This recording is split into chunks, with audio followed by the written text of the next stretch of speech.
আজ তো রবিবার, তো চলো বানিয়ে নি কচি পাঠার ঝোল। প্রথমে কড়াইয়ে তেল দিয়ে তার মধ্যে তেজপাতা, শুকনো লঙ্কা দিয়ে দিলাম পেঁয়াজ কুচি।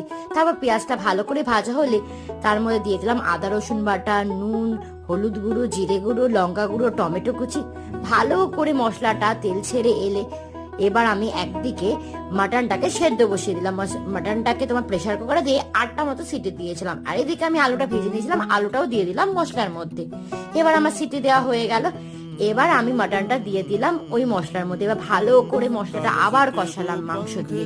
তারপর তেল ছেড়ে এলে আমি ওর মধ্যে প্রয়োজন মতন জল দিয়ে দিলাম। আমি এখানে ওই যে প্রেসার কুকারে যেখানে মাটনটা সিদ্ধ করেছিলাম সেই জলটাই দিয়ে দিলাম, আর দিয়ে দিলাম 2-3টে কাঁচা লঙ্কা।